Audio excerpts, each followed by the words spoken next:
La thérapie des 9 souffles, c'est vraiment la naissance d'une façon de voir le fonctionnement de l'être humain basée sur cette question. À quoi ça sert d'avoir un corps? Et donc, qu'est-ce que fait le corps? Donc ça rejoint des notions vraiment de... J'ai intégré, pour pouvoir répondre à cette question, des notions d'alchimie, c'est-à-dire d'admettre complètement cette fonction que le corps nous sert à évoluer. Enfin, et un lieu d'évolution. Un lieu d'évolution, c'est-à-dire que, ben oui, on ne vient pas sur Terre pour rien. On ne vient pas juste pour manger, marcher. Et ce n'est pas non plus juste un véhicule, c'est-à-dire ce n'est pas non plus juste un appareil qui va naître, mourir et qu'on va faire en sorte qu'il soit en meilleure santé possible hein, jusqu'à la fin. C'est une vision qui est un petit peu faible. D'autant que, en fait, par plein de pratiques, hein, même des pratiques indirectes comme l'hypnose ou autres, vous pouvez ressentir qu'en fait votre corps est un espace d'expérimentation qui n'est pas juste un support matériel. C'est-à-dire qu'en fait, il a une intelligence propre.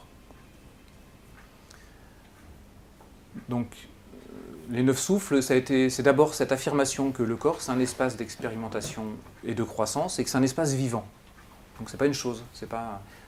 On peut le comparer au four des alchimistes, dans lequel, ce qu'on appelle un athanor, dans lequel on fait les transmutations, mais en même temps, il est participant lui-même à l'évolution, parce qu'il bénéficie lui-même d'évolution, parce qu'il est vivant, et il est intelligent, il a son intelligence propre.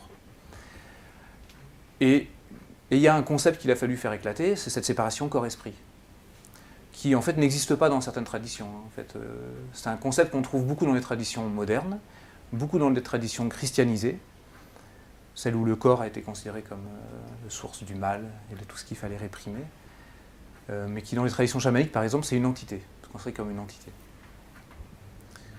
Donc travailler sur cette entité, ben voilà, c'est admettre qu'il est intelligent, admettre que c'est un lieu d'expérimentation, de croissance, et que lui-même participe à cette croissance. Et après, la question que moi je me suis posée, sur laquelle j'ai creusé, d'où la naissance de vraiment concept précis de 9 souffles, c'est de me dire comment il fait, comment il fonctionne.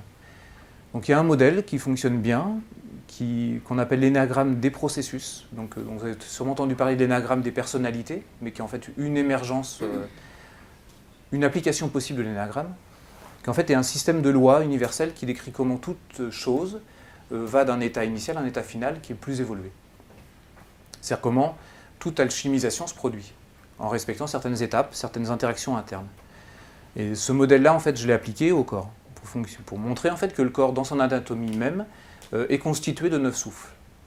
Enfin, est constitué de 9 zones, 27 sous-zones, etc., en fait, qui ont chacune pour fonction de nous relier à des forces universelles, donc 9 archétypes fondamentaux, et qu'en se reliant à ces 9 archétypes fondamentaux, le corps va pouvoir générer de l'alchimie, en fait.